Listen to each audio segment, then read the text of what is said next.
Welcome back to PSC അശ്വമേധം.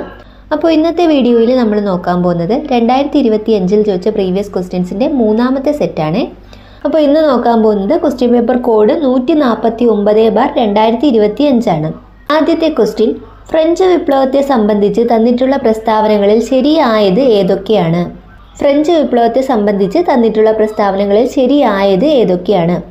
1. മൂന്നാം estate പ്രതിനിധികൾ tennis കോർട്ടിൽ സമ്മേളിച്ചു. ശരിയാണ്, ഇത് ഫ്രഞ്ച് വിപ്ലവവുമായി ബന്ധപ്പെട്ട പ്രസ്താവനയാണ്. 2. 1791 ജൂലൈ 14 ജനക്കൂട്ടം ബാസ്റ്റൽ കോട്ട ആക്രമിച്ചു. ആ പ്രസ്താവന തെറ്റാണ്. ബാസ്റ്റൽ കോട്ട ആക്രമിച്ചതെന്നാണ് 1789 ജൂലൈ 14 ഓക്കെ, 1789 ജൂലൈ 14 ബാസ്റ്റൽ കോട്ട ആക്രമിച്ചത്. 3. അബ്ബേസിയസ്, മിറാബോ എന്നിവരായിരുന്നു ദേശീയ അസംബ്ലിയുടെ നേതാക്കന്മാർ. അത് ശരിയാണ്. അപ്പോൾ തന്നിട്ടുള്ള പ്രസ്താവനകളിൽ ശരിയായിട്ടുള്ളത് 1ഉം 3ഉമാണ്. ആൻസർ ഓപ്ഷൻ ബി ആണ്. അടുത്തത്, ചുവടെ തന്നിരിക്കുന്ന സംഭവങ്ങളുടെ ശരിയായ കാലഗണന ഏതാണ്? അപ്പോൾ കുളച്ചൽ യുദ്ധം നടന്നത് ഏത് വർഷമാണ്? കുളച്ചൽ യുദ്ധം നടന്നത് 1741 1741 കുളച്ചൽ യുദ്ധം നടന്നത്.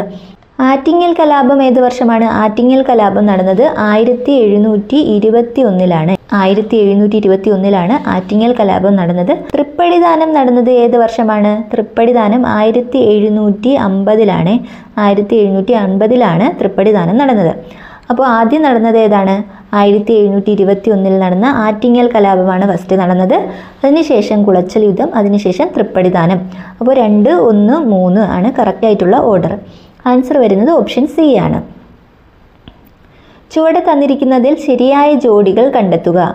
1. കല്ലുമാല സമരം ആറാട്ടുപുഴ വേലായുധ പണിക്കർ. തെറ്റാണ്. കല്ലുമാല സമരവുമായി ബന്ധപ്പെട്ടിട്ടുള്ളത് ആരാണ്? അയ്യങ്കാളിയാണ്. 2. നിഴൽ താങ്കലുകൾ വൈകുണ്ഠ സ്വാമികൾ. അത് ശരിയാണ്. 3. മൂക്കുത്തി സമരം ആര്യപ്പള്ളം. അത് തെറ്റാണ്. മൂക്കുത്തി സമരവുമായിട്ട് ബന്ധപ്പെട്ടത് ആറാട്ടുപുഴ വേലായുധ പണിക്കരാണ്. ദർശനമാല ചട്ടമ്പി സ്വാമികൾ. അതും തെറ്റാണ്. ദർശനമാല ശ്രീനാരായണ ഗുരുവിൻ്റെ കൃതിയാണ്. അപ്പോൾ ഇതിൽ ശരിയായിട്ടുള്ള ജോഡി 2 മാത്രമാണ്. നിഴൽ താങ്കലുകൾ വൈകുണ്ഠ സ്വാമികൾ മാത്രമാണ് ശരിയായിട്ടുള്ളത്. ആൻസർ വരുന്നത് ഓപ്ഷൻ ഡി, രണ്ടാമത്തേത് മാത്രം. ചുവടെ തന്നിരിക്കുന്നവയിൽ നിസ്സഹകരണ സമരവുമായി ബന്ധമില്ലാത്തത് ഏത്? നിസ്സഹകരണ സമരവുമായി ബന്ധമില്ലാത്തത് ഇൽബർട്ട് ബിൽ വിവാദമാണ്. ചൗരി ചൗര സംഭവം, വെയിൽസ് രാജകുമാരൻ്റെ ഇന്ത്യ സന്ദർശനം, ഖിലാഫത്ത് പ്രസ്ഥാനം എന്നിവയ്ക്ക് നിസ്സഹകരണ സമരവുമായിട്ട് ബന്ധമുണ്ട്. അടുത്തത്, വൈക്കം സത്യാഗ്രഹവുമായി ബന്ധപ്പെട്ട് ചുവടെ തന്നിരിക്കുന്ന പ്രസ്താവനകളിൽ ശരിയായ പ്രസ്താവനകൾ ഏത്? അപ്പോൾ ഇതിൽ ശരിയായിട്ടുള്ള പ്രസ്താവനകൾ 2, 3, 4 സഞ്ചാര സ്വാതന്ത്ര്യത്തിന് വേണ്ടിയുള്ള സമരം. മന്നത്ത് പത്മനാഭന്റെ നേതൃത്വത്തിൽ സവർണ ജാഥ സംഘടിപ്പിച്ചു. EV രാമസ്വാമി നായ്ക്കർ സമരത്തെ പിന്തുണച്ചു. 2, 3, 4 ശരിയാണ്. ആൻസർ വരുന്നത് ഓപ്ഷൻ ബി ആണ്. അടുത്തത്, ഉത്തര ധ്രുവത്തിനടുത്തുള്ള ഈ ദ്വീപ് പ്രദേശം ഡെൻമാർക്കിൻ്റെ അധീനതയിലുള്ള അർദ്ധ സ്വയംഭരണ മേഖലയാണ്. സിംഹഭാഗവും വർഷം മുഴുവൻ മഞ്ഞു മൂടി കിടക്കുന്നു. അമേരിക്കൻ ഐക്യനാടുകളുടെ സുരക്ഷിതത്തിന് ഈ മേഖല നിർണായകമാണ്. ഇത് കാരണമാണ് പ്രസിഡന്റ് ഡൊണാൾഡ് ട്രംപ് ഈ പ്രദേശത്തിന്റെ നിയന്ത്രണത്തിനായി ശ്രമിക്കുന്നത്. ചുവടെ നൽകിയിരിക്കുന്നവയിൽ ഏത് പ്രദേശത്തെയാണ് ഇവിടെ സൂചിപ്പിക്കുന്നത്? ആൻസർ വരുന്നത് ഓപ്ഷൻ എ ആണ്. ഗ്രീൻലാൻഡ് ആണ്. ഗ്രീൻലാൻഡ്. അടുത്തത്, വിവിധ തരം മഴകളെക്കുറിച്ചുള്ള പ്രസ്താവനകളിൽ ശരിയായത് കണ്ടെത്തുക. അപ്പോൾ ഇതിൽ ശരിയായിട്ടുള്ളത് 1ഉം 2ഉമാണ്. പർവ്വതങ്ങളുടെ കാറ്റിന് അഭിമുഖമായ വശങ്ങളിൽ തട്ടി ഉയർന്നു പൊങ്ങി തണുത്തുറഞ്ഞു പെയ്യുന്ന മഴയാണ് ശൈലവൃഷ്ടി. വായു ചൂടാകുമ്പോൾ ഭാരം കുറഞ്ഞ് വികസിച്ച് മുകളിലേക്ക് ഉയർന്ന് ഘനീഭവിച്ചുണ്ടാകുന്ന ഇടിമിന്നലോട് കൂടിയ മഴയാണ് സംവഹന വൃഷ്ടി. ഓക്കെ, പർവ്വതങ്ങളുടെ കാറ്റിന് അഭിമുഖമായ വശങ്ങളിൽ തട്ടി ഉയർന്നു പൊങ്ങി തണുത്തുറഞ്ഞു പെയ്യുന്ന മഴയാണ് ശൈലവൃഷ്ടി എന്ന് പറയുന്നത്. വായു ചൂടാകുമ്പോൾ ഭാരം കുറഞ്ഞ് വികസിച്ച് മുകളിലേക്ക് ഉയർന്ന് ഘനീഭവിച്ചുണ്ടാകുന്ന ഇടിമിന്നലോട് കൂടിയ മഴയാണ് സംവഹന വൃഷ്ടി എന്ന് പറയുന്നത്. അപ്പോൾ 1ഉം 2ഉമാണ് ശരിയായിട്ടുള്ളത്. ആൻസർ ഓപ്ഷൻ ബി ആണ്. അടുത്തത്, ചുവടെ നൽകിയിരിക്കുന്ന പട്ടികയിൽ സമുദ്രജല പ്രവാഹങ്ങളും അവ കാണപ്പെടുന്ന സമുദ്രങ്ങളും ശരിയായി യോജിപ്പിക്കുക. സമുദ്രജല പ്രവാഹങ്ങളും അവ കാണപ്പെടുന്ന സമുദ്രങ്ങളും. അപ്പോൾ അഗുൽഹാസ് പ്രവാഹം കാണപ്പെടുന്നത് ഏത് സമുദ്രത്തിലാണ്? ഇന്ത്യൻ മഹാസമുദ്രത്തിലാണ്. അഗുൽഹാസ് പ്രവാഹം ഇന്ത്യൻ മഹാസമുദ്രം. കുറോഷിയോ പ്രവാഹം പസഫിക് സമുദ്രമാണ്. കുറോഷിയോ പ്രവാഹം പസഫിക് സമുദ്രത്തിലാണ് കാണപ്പെടുന്നത്. ലാബ്രഡോർ പ്രവാഹം അറ്റ്ലാന്റിക് സമുദ്രത്തിലാണ്. ലാബ്രഡോർ പ്രവാഹം അറ്റ്ലാന്റിക് സമുദ്രം, ഹംബോൾട്ട് പ്രവാഹം ആർട്ടിക് സമുദ്രം, ഹംബോൾട്ട് പ്രവാഹം ആർട്ടിക് സമുദ്രം. അപ്പോൾ ആൻസർ ഓപ്ഷൻ എ ആണ്. അടുത്തത് പശ്ചിമഘട്ടത്തെയും പൂർവ്വഘട്ടത്തെയും താരതമ്യം ചെയ്യുന്ന പ്രസ്താവനകളിൽ ശരിയായത് തിരഞ്ഞെടുക്കുക. അപ്പോൾ പശ്ചിമഘട്ടത്തെയും പൂർവ്വഘട്ടത്തെയും സംബന്ധിച്ച് ശരിയായിട്ടുള്ളത് 1ഉം 3ഉമാണ്. പശ്ചിമഘട്ടം പൂർവ്വഘട്ടത്തെ അപേക്ഷിച്ച് ഉയരം കൂടിയതും തുടർച്ചയായതുമാണ്. മഹാനദി, ഗോദാവരി തുടങ്ങിയ നദികൾ പൂർവ്വഘട്ടത്തെ മുറിച്ച് കടന്നു പോകുന്നു. അപ്പോൾ 1ഉം 3ഉം മാത്രമാണ് ശരിയായിട്ടുള്ളത്. ആൻസർ ഓപ്ഷൻ സി ആണ്. വിദൂര സംവേദനം സംബന്ധിച്ച പ്രസ്താവനകളിൽ ശരിയായത് തിരഞ്ഞെടുക്കുക. ഒരു വസ്തുവിനെയോ പ്രദേശത്തെയോ സംബന്ധിച്ച വിവരങ്ങൾ സ്പർശന ബന്ധം കൂടാതെ ശേഖരിക്കുന്ന രീതിയാണ് ഇത്. ശരിയാണ്. ഒരു വസ്തുവിനെയോ പ്രദേശത്തെയോ സംബന്ധിച്ച വിവരങ്ങൾ സ്പർശന ബന്ധം കൂടാതെ ശേഖരിക്കുന്ന രീതിയാണ് വിദൂര സംവേദനം. കൃത്രിമ ഉപഗ്രഹങ്ങൾ വിദൂര സംവേദനത്തിന് വ്യാപകമായി ഉപയോഗിക്കുന്നു. അതും ശരിയാണ്. ഭൂവിനിയോഗം, ധാതു സമ്പത്തുക്കളെ കണ്ടെത്തൽ തുടങ്ങിയ മേഖലകളിൽ ഇത് പ്രയോജനകരമാണ്. അതും ശരിയാണ്. അപ്പോൾ 3 പ്രസ്താവനകളും വിദൂര സംവേദനം സംബന്ധിച്ച് ശരിയായ പ്രസ്താവനകളാണ്. ആൻസർ ഓപ്ഷൻ ഡി ആണ്. ഇവയെല്ലാം ശരിയാണ്. അടുത്തത് താഴെ പറയുന്ന പ്രസ്താവനകളിൽ ശരിയായവ ഏതെല്ലാം? ഭൂമിയുടെ ഏറ്റവും പുറമേയുള്ള പാളിയാണ് ഭൂവൽക്കം. ശരിയാണ്. 2, ഭൂവൽക്കത്തിനും കാമ്പിനും ഇടയിലായി മാന്റിൽ സ്ഥിതി ചെയ്യുന്നു. അതും ശരിയാണ്. 3, ഭൂമിയുടെ കേന്ദ്രഭാഗത്തുള്ള പാളിയാണ് കാമ്പ്. ഇത് പ്രധാനമായും നിക്കലും ഇരുമ്പും കൊണ്ട് നിർമ്മിതമാണ്. അതും ശരിയാണ്. അപ്പോൾ എല്ലാ പ്രസ്താവനകളും ശരിയാണ്. ആൻസർ ഓപ്ഷൻ ഡി ആണ്. താഴെ കൊടുത്തിരിക്കുന്നവയിൽ ISROയുടെ നൈസർ എന്ന ദൗത്യത്തെക്കുറിച്ച് ശരിയായ പ്രസ്താവനകൾ ഏതൊക്കെയാണ്? ശരിയായിട്ടുള്ളത് 1ഉം 2ഉമാണ്. ഇത് നാസയും ISROയും സംയുക്തമായി നടത്തുന്ന ബഹിരാകാശ ദൗത്യമാണ്. നാസയും ISROയും സംയുക്തമായി നടത്തുന്ന ബഹിരാകാശ ദൗത്യമാണ് നൈസർ. ഇത് ഭൂമിയുടെ ഉപരിതല മാറ്റങ്ങളെക്കുറിച്ച് പഠിക്കുന്നതിനുള്ള ഒരു റഡാർ ഇമേജിംഗ് ഉപഗ്രഹ ദൗത്യമാണ്. ഇത് ഭൂമിയുടെ ഉപരിതല മാറ്റങ്ങളെക്കുറിച്ച് പഠിക്കുന്നതിനുള്ള ഒരു റഡാർ ഇമേജിംഗ് ഉപഗ്രഹ ദൗത്യമാണ്. അപ്പോൾ 1ഉം 2ഉം മാത്രമാണ് ശരിയായിട്ടുള്ളത്. ആൻസർ ഓപ്ഷൻ ബി ആണ്. അടുത്തത് ഇന്ത്യൻ പ്ലാനിംഗ് കമ്മീഷന്റെ അവസാന ഡെപ്യൂട്ടി ചെയർമാൻ. ഇന്ത്യൻ പ്ലാനിംഗ് കമ്മീഷന്റെ അവസാനത്തെ ഡെപ്യൂട്ടി ചെയർമാൻ മൊണ്ടേങ് സിംഗ് അലുവാലിയയാണ്. മൊണ്ടേങ് സിംഗ് അലുവാലിയ. ഇന്ത്യൻ സമ്പദ് വ്യവസ്ഥയിൽ ഉത്തരമഹാസമതലത്തിന്റെ പ്രത്യേകതകൾ. ഇന്ത്യയുടെ ദാനിപുര എന്നറിയപ്പെടുന്നു. ശരിയാണ്. 2, ലോകത്തിലെ ഏറ്റവും ജനനിബിഡമായ പ്രദേശം. അതും ശരിയാണ്. ഉയർന്ന വ്യവസായ പുരോഗതി എന്നുള്ളത് തെറ്റാണ്. അപ്പോൾ 1ഉം 2ഉമാണ് ശരിയായിട്ടുള്ളത്. ആൻസർ ഓപ്ഷൻ എ ആണ്. ഇന്ത്യയിലെ ഏറ്റവും വലിയ കൃഷി അധിഷ്ഠിത വ്യവസായം. ഇന്ത്യയിലെ ഏറ്റവും വലിയ കൃഷി അധിഷ്ഠിത വ്യവസായം ഏതാണ്? പരുത്തിത്തുണി വ്യവസായമാണ്. സാധാരണയായി ബാങ്കുകൾ ഓവർഡ്രാഫ്റ്റ് സൗകര്യം നൽകുന്നത് ഏത് തരം ഡെപ്പോസിറ്റ് ഉള്ളവർക്കാണ്? ഓപ്ഷൻ ഡി ആണ്, പ്രചലിത നിക്ഷേപം.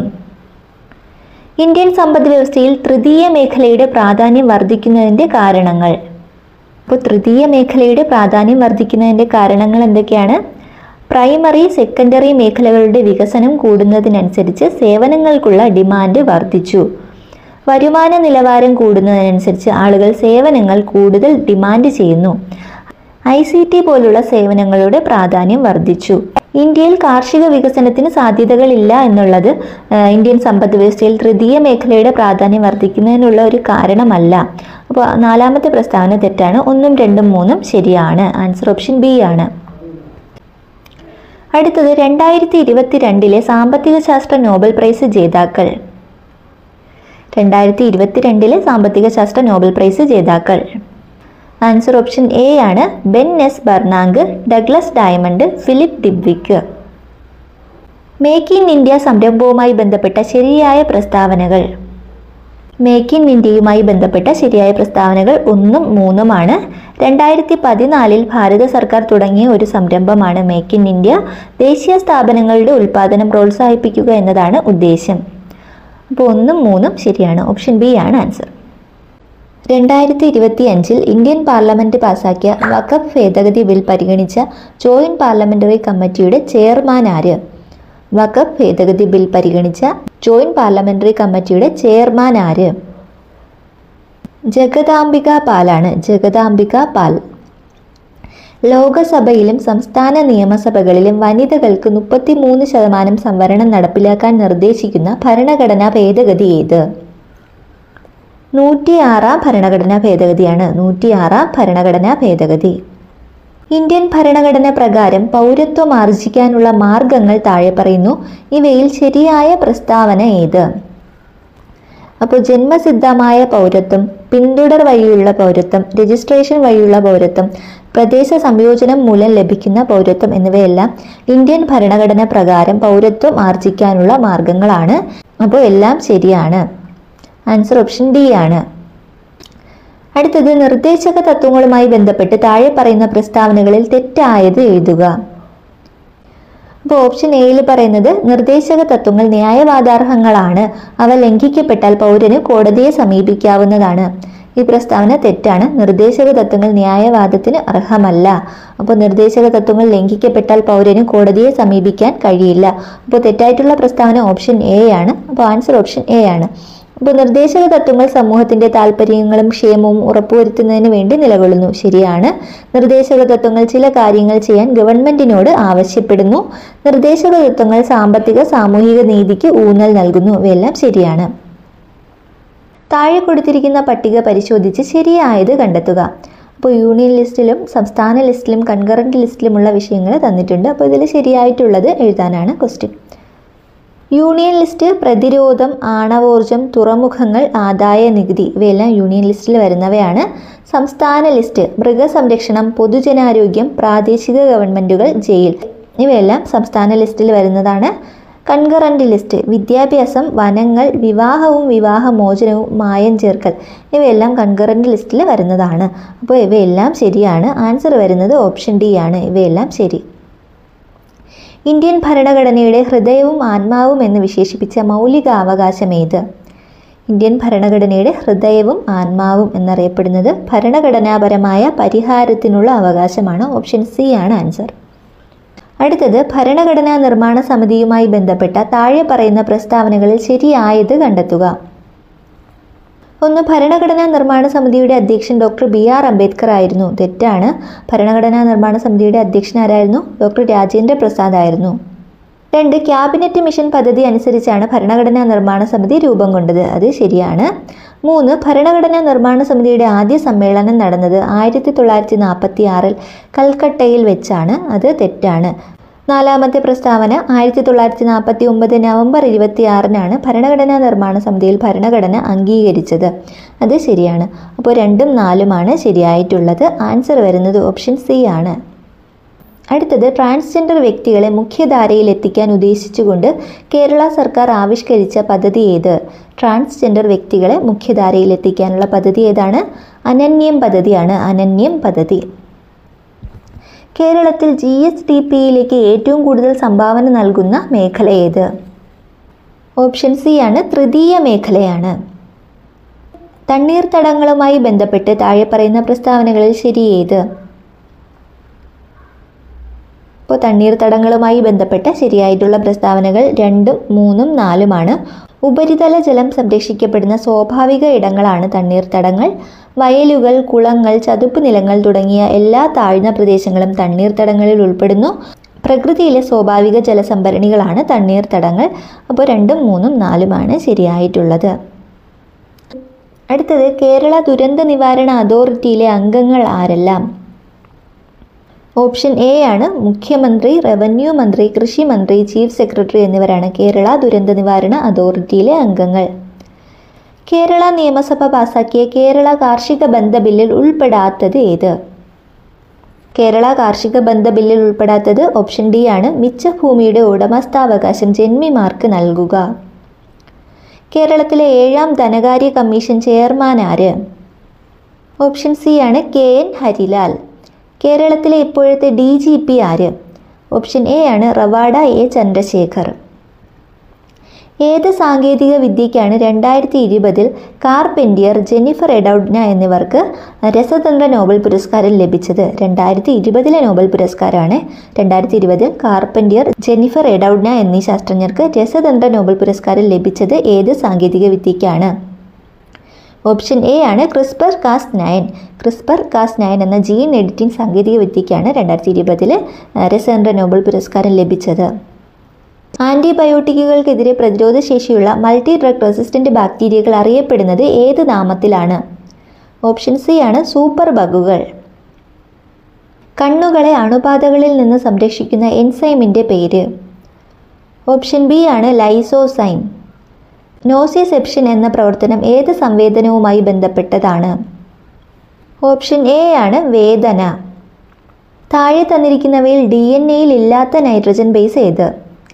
DNA-യിൽ ഇല്ലാത്ത നൈട്രജൻ ബേസ് ഏത്? ഓപ്ഷൻ എ ആണ് യുറാസിൽ. തൈമിൻ, ഗോനിൻ, അഡിനിൻ എന്നിവ DNA-യിലുള്ള നൈട്രജൻ ബേസുകളാണ്. ലോക ഹൃദയ ദിനമായി ആചരിക്കുന്നത് എന്ന്? ഓപ്ഷൻ ബി ആണ് സെപ്റ്റംബർ 29. അനേറോബിക് ശ്വസനം നടക്കുന്നത് ഏതിൽ? ഓപ്ഷൻ സി ആണ് ബാക്ടീരിയ. RBCയിലെ വർണ്ണകം? ഓപ്ഷൻ എ ആണ് ഹീമോഗ്ലോബിൻ. ഒരു ഗോളീയ ദർപ്പണത്തിൻ്റെ വക്രത ആരം 6ഉം ഫോക്കസ് ദൂരം F-ഉം ആണെങ്കിൽ രണ്ടും തമ്മിലുള്ള ബന്ധത്തെ സൂചിപ്പിക്കുന്ന സമവാക്യമാണ് F=R/2. F=R/2. കുത്തനെ മുകളിലേക്ക് എറിഞ്ഞ പന്ത് 100 മീറ്റർ മുകളിലേക്ക് സഞ്ചരിച്ച ശേഷം തിരിച്ച് അതേ സ്ഥാനത്ത് തന്നെ എത്തുകയാണെങ്കിൽ പന്തിൻ്റെ സ്ഥാനാന്തരം എത്രയായിരിക്കും? ഓപ്ഷൻ എ ആണ് 0 ആയിരിക്കും. മനുഷ്യന് ശ്രവണസാധ്യമായ ശബ്ദപരിധി താഴെ കൊടുത്തിരിക്കുന്നവയിൽ എത്രയാണ്? ഓപ്ഷൻ ബി ആണ് 20 ഹെർട്സ് മുതൽ 20,000 ഹെർട്സ് വരെ. ചന്ദ്രയാൻ 3 ചന്ദ്രനിൽ ഇറങ്ങിയ സ്ഥലം ഏത് പേരിലാണ് അറിയപ്പെടുന്നത്?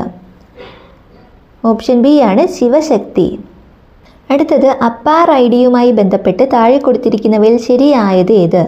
അപ്പാർ ഐഡിയുമായി ബന്ധപ്പെട്ട് ശരിയായിട്ടുള്ളത് ഏത്? ഓപ്ഷൻ എ ആണ് ഒരു രാഷ്ട്രം ഒരു സ്റ്റുഡൻ്റ് ID. താഴെ കൊടുത്തിരിക്കുന്ന പ്രസ്താവനകളിൽ തെറ്റായ പ്രസ്താവന ഏത്? വൈദ്യുതിയെ കടത്തിവിടാൻ കഴിവുള്ള ഒരു പദാർത്ഥമാണ് വജ്രം എന്നുള്ള പ്രസ്താവനയാണ് തെറ്റായിട്ടുള്ളത്. വജ്രത്തിന് വൈദ്യുതിയെ കടത്തിവിടാൻ കഴിവില്ല. അപ്പോൾ ഗ്രാഫൈറ്റ്, വജ്രം എന്നിവ കാർബണിൻ്റെ ക്രിസ്റ്റലീയ രൂപാന്തരങ്ങളാണ്. ശരിയാണ്. പ്രകൃതിദത്തമായ ഏറ്റവും കാഠിന്യം കൂടിയ പദാർത്ഥമാണ് വജ്രം. സ്നേഹകമായി ഉപയോഗിക്കാൻ കഴിയുന്ന ഒരു പദാർത്ഥമാണ് ഗ്രാഫൈറ്റ്. ഇവയൊക്കെ ശരിയാണ്. താഴെ കൊടുത്തിരിക്കുന്നവയിൽ ഏതാണ് ഉത്കൃഷ്ടവാതകങ്ങൾ? അപ്പോൾ ഉത്കൃഷ്ടവാതകങ്ങൾ ഏതൊക്കെയാണ്? ഹീലിയവും നിയോണുമാണ്. ഹീലിയവും നിയോണുമാണ് ഉത്കൃഷ്ടവാതകങ്ങൾ. 2ഉം 4ഉമാണ്. ആൻസർ ഓപ്ഷൻ സി ആണ്. അടുത്തത് കാർബൺ ഡൈ ഓക്സൈഡുമായി ബന്ധപ്പെട്ട പ്രസ്താവനകളിൽ തെറ്റായിട്ടുള്ളത് ഏത്? തെറ്റായിട്ടുള്ള പ്രസ്താവന ഓപ്ഷൻ ഡി ആണ്. കാർബൺ ഡൈ ഓക്സൈഡ് ഇന്ധനമായി ഉപയോഗിക്കാൻ കഴിയാത്ത ഒരു വാതകമാണ്. അത് ശരിയാണ്. കാർബൺ ഡൈ ഓക്സൈഡ് അഗ്നിശമനികളിൽ ഉപയോഗിക്കുന്ന ഒരു വാതകമാണ്. അതും ശരിയാണ്. കാർബൺ ഡൈ ഓക്സൈഡ് ഒരു ഹരിതഗൃഹ വാതകമാണ്. അതും ശരിയാണ്. തെറ്റായിട്ടുള്ളത് ഓപ്ഷൻ ഡി ആണ്. അടുത്തത് താഴെ കൊടുത്തിരിക്കുന്നവയിൽ അമ്ലമഴയ്ക്ക് കാരണമാകുന്ന വാതകങ്ങൾ ഏത്? അമ്ലമഴയ്ക്ക് കാരണമാകുന്ന വാതകങ്ങൾ ഏതൊക്കെയാണ്? Sulphur dioxide, nitrogen dioxide. Sulphur dioxide, nitrogen dioxide. 2ഉം 4ഉമാണ്. ആൻസർ ഓപ്ഷൻ ബി ആണ്. അടുത്തത് താഴെ കൊടുത്തിരിക്കുന്ന പ്രസ്താവനകളിൽ ശരിയായവ ഏത്? ശരിയായിട്ടുള്ളത് 1ഉം 2ഉമാണ്. അന്തരീക്ഷത്തിലെ സ്ട്രാറ്റോസ്ഫിയർ എന്ന പാളിയിലാണ് ഓസോൺ കൂടുതലായി കാണപ്പെടുന്നത്. സെപ്റ്റംബർ 16 അന്താരാഷ്ട്ര ഓസോൺ ദിനമായി ആചരിക്കുന്നു. അപ്പോൾ 1ഉം 2ഉമാണ് ശരിയായിട്ടുള്ളത്. ആൻസർ ഓപ്ഷൻ എ ആണ്. കേരള സർക്കാർ നൽകുന്ന ഏറ്റവും ഉന്നതമായ സാഹിത്യ പുരസ്കാരം എന്താണ്? ഓപ്ഷൻ സി ആണ് എഴുത്തച്ഛൻ പുരസ്കാരമാണ് കേരള സർക്കാർ നൽകുന്ന ഏറ്റവും ഉന്നതമായ സാഹിത്യ പുരസ്കാരം. ആദ്യമായി ദേശീയ പുരസ്കാരം നേടിയ മലയാള ചലച്ചിത്രം ഏതാണ്? ഓപ്ഷൻ ബി ആണ് നീലക്കുയിലാണ് ആദ്യമായി ദേശീയ പുരസ്കാരം നേടിയ മലയാള ചലച്ചിത്രം. വരിക വരിക സഹചരെ സഹന സമര സമയമായി എന്ന പ്രസിദ്ധ ഗാനം ഏത് സമരവുമായി ബന്ധപ്പെട്ടതാണ്? ഓപ്ഷൻ ഡി ആണ് പയ്യന്നൂർ സത്യാഗ്രഹം. താഴെ പറയുന്നവയിൽ ഏത് ക്ലാസിക്കൽ നൃത്തമാണ് ജനിച്ച ഗ്രാമത്തിൻ്റെ പേരിൽ അറിയപ്പെടുന്നത്? ഓപ്ഷൻ എ ആണ് കുച്ചിപ്പുടി. MT വാസുദേവൻ നായരുടെ രണ്ടാം മൂഴം എന്ന നോവലിലെ പ്രധാന കഥാപാത്രം ആരാണ്? ഓപ്ഷൻ ബി ആണ് ഭീമസേനനാണ്. ഭീമസേനൻ. 2023 ഏകദിന ലോകകപ്പ് ക്രിക്കറ്റ് മത്സരം നടക്കുന്നത് ഏത് രാജ്യത്താണ്? ഓപ്ഷൻ സി ആണ് ഇന്ത്യ. ഇന്ത്യൻ ദേശീയ ടീമിൽ ഇടം നേടിയ മലയാളി താരമായ മിന്നുമണി ഏത് കായിക ഇനവുമായി ബന്ധപ്പെട്ടിരിക്കുന്നു? മിന്നുമണി ക്രിക്കറ്റുമായി ബന്ധപ്പെട്ടിരിക്കുന്നു. സാധനങ്ങളിലെ ദ്വിമാന കോഡിൻ്റെ വിശദാംശങ്ങൾ സ്കാൻ ചെയ്യാൻ വ്യാപകമായി ഉപയോഗിക്കുന്ന ഇൻപുട്ട് ഉപകരണം ഏതാണ്? ഓപ്ഷൻ ബി ആണ് QR കോഡ് റീഡറാണ്. ഓപ്പൺ സോഴ്സ് ബ്രൗസർ സോഫ്റ്റ്വെയറിന് ഒരു ഉദാഹരണം ഡാഷ് ആണ്. ഓപ്ഷൻ ഡി ആണ് മോസില്ല ഫയർഫോക്സ് ആണ് ഓപ്പൺ സോഴ്സ് ബ്രൗസർ സോഫ്റ്റ്വെയറിന് ഒരു ഉദാഹരണം. ഏത് നെറ്റ്വർക്ക് ഉപകരണം അതിലേക്ക് ബന്ധിപ്പിച്ചിരിക്കുന്ന എല്ലാ നോഡുകളുടെയും വിലാസം സംഭരിക്കുന്നു? ഏത് നെറ്റ്വർക്ക് ഉപകരണം അതിലേക്ക് ബന്ധിപ്പിച്ചിരിക്കുന്ന എല്ലാ നോഡുകളുടെയും വിലാസം സംഭരിക്കുന്നു? ഹബ്ബാണ്. ഓപ്ഷൻ ബി ആണ് ഹബ്ബ്. ഒരു വെബ് പേജിൽ സ്ക്രോളിംഗ് ചിത്രങ്ങളും വാചകവും ഉൾപ്പെടുത്തുന്നതിനുള്ള ഒരു HTML ടാഗ് ഡാഷ് ആണ്. ഓപ്ഷൻ സി ആണ് മാർക്യൂ. കേരളത്തിൽ ഭൂമിശാസ്ത്രപരമായ സൂചനാ ടാഗ് നേടിയ ഏറ്റവും പുതിയ ഉൽപ്പന്നം ഏതാണ്? കണ്ണാടിപ്പായയാണ്. കണ്ണാടിപ്പായ. പോക്സോ ആക്ട് 2012 പ്രകാരം കുട്ടികൾക്ക് നേരെയുള്ള ലൈംഗിക അതിക്രമ കേസുകൾ ആർക്കാണ് റിപ്പോർട്ട് ചെയ്യേണ്ടത്? സ്പെഷ്യൽ ജുവനൈൽ പോലീസ് യൂണിറ്റിനും ലോക്കൽ പോലീസിനുമാണ് റിപ്പോർട്ട് ചെയ്യേണ്ടത്. ആൻസർ വരുന്നത് ഓപ്ഷൻ ഡി ആണ്, ബി ആൻഡ് സി. അടുത്തത്, വിവാഹിതയായ ഒരു സ്ത്രീയോട് ലൈംഗിക ബന്ധം പുലർത്തുന്നത് ക്രിമിനൽ കുറ്റമായി കാണുന്ന ഇന്ത്യൻ ശിക്ഷാ നിയമത്തിലെ ഒരു വകുപ്പ് സ്ത്രീകളോട് വിവേചനപരമായി നിലകൊള്ളുന്നു എന്ന കാരണത്താൽ 27 September 2018 Joseph Shine VS union of India എന്ന സുപ്രധാന വിധിയിലൂടെ സുപ്രീം കോടതി അസാധുവാക്കി. ഏതാണ് ആ വകുപ്പ്? ഓപ്ഷൻ ബി ആണ്, സെക്ഷൻ 497 ആണ്. പട്ടികജാതി പട്ടികവർഗ അതിക്രമങ്ങൾ തടയൽ നിയമം 1989 ഇന്ത്യൻ ഭരണഘടനയുടെ ഏത് ആർട്ടിക്കിളിൽ പ്രതിപാദിക്കുന്ന പ്രത്യേകതരം വിവേചനത്തിനെതിരെയുള്ള നിയമമാണ്? ഓപ്ഷൻ സി ആണ്, ആർട്ടിക്കിൾ 17 പറഞ്ഞിരിക്കുന്ന വിവേചനത്തിനെതിരെയുള്ള നിയമമാണ്. വിവരാവകാശ നിയമം 2005 പ്രകാരം സെൻട്രൽ ഇൻഫർമേഷൻ കമ്മീഷണർമാരുടെ പരമാവധി എണ്ണം എത്ര? ഓപ്ഷൻ ഡി ആണ്, 10 ആണ്. Kerala state film development corporation KSFDC ആരംഭിച്ച ഇന്ത്യയിലെ ആദ്യത്തെ ഗവൺമെൻറ് പിന്തുണയോടെയുള്ള OTT പ്ലാറ്റ്ഫോമിൻ്റെ പേര്? ഓപ്ഷൻ എ ആണ്, സി സ്പേസ്. പോക്സോ ആക്ട് 2012 പ്രകാരം നിയമത്തിൻ്റെ നടത്തിപ്പ് നിരീക്ഷിക്കാൻ ഏത് അധികാരിയാണ് ഉത്തരവാദി? ഓപ്ഷൻ ബി ആണ്, കുട്ടികളുടെ അവകാശ സംരക്ഷണത്തിനായുള്ള ദേശീയ കമ്മീഷൻ. ഗാർഹിക പീഡന നിയമപ്രകാരം നിയമിക്കപ്പെടുന്ന സംരക്ഷണ ഉദ്യോഗസ്ഥൻ്റെ പങ്ക് എന്താണ്? ഓപ്ഷൻ സി ആണ്, ഗാർഹിക സംഭവ റിപ്പോർട്ട് തയ്യാറാക്കുകയും നടപടിക്രമങ്ങളിൽ കോടതിയെ സഹായിക്കുകയും ചെയ്യുക. ഓക്കെ, അപ്പോൾ ഇത്രയും GK ക്വസ്റ്റ്യൻസ് ആണ് ഈ ക്വസ്റ്റ്യൻ പേപ്പറിലുള്ളത്. അപ്പോൾ അടുത്ത വീഡിയോയിൽ കാണാം. താങ്ക്